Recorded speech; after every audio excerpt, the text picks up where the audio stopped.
Greetings, fellow UX designers.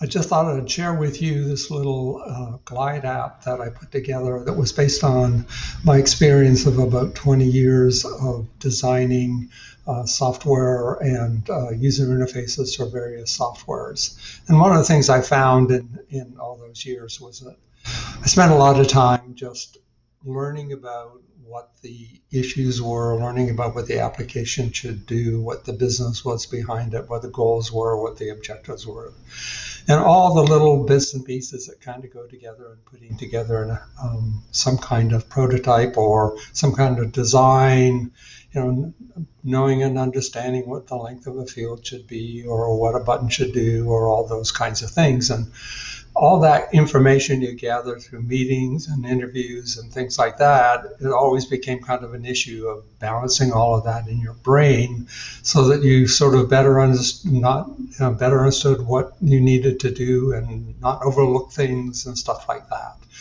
So in my retirement years, I started working with Glide and found that, this is kind of useful. I could kind of create something that was equivalent to what I used many years ago, and that was Lotus Agenda, that allowed me to kind of take notes and classify those notes and be able to look at those notes in various different views. And so this is what I've come up with. And it starts off with just being able to have some place to take notes, some kind of screen where you could enter in where the information came from, what the user interface element might be, whether this was something like an observation or an idea or came out of documentations, or if it's to the point where it becomes a specification for a developer, or even, that you end up getting a question.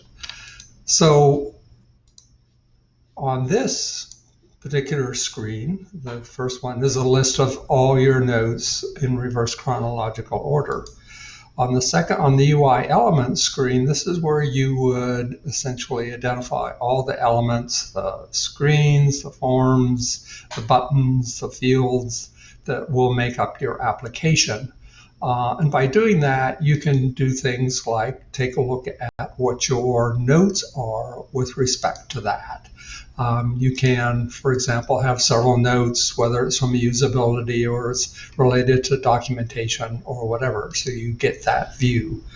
The source is, so where did I get that information? Where did it come from? Was it usability test? Was it a subject matter expert? Was it a developer or through an user interview? Or was it just something that I came up with? And then you have the type, and type related to, so what kind of bit of information is it? Is it an idea that I have? Is it an observation, something that I've seen, or something that somebody has given an opinion on, or any kind of thing like that? Documentation is something that's hard evidence, for example. And specifications, here again, is something where it's a settled matter in terms of something a developer can work on, or the questions. And also, if you wanted to share this app with other people on your design team so that they can add notes as well, so that you collect all that information in one view. This is potentially an app that you can take and modify to meet your needs and use in any way you can, but it will hopefully give you something that you can use to sort of see all the stuff that's kind of going on with the project and see it in different kinds of views, like specifications, where it comes down to what you want to be able to do, and this is almost something you can hand off to a developer. Anyways, I hope you find this useful, and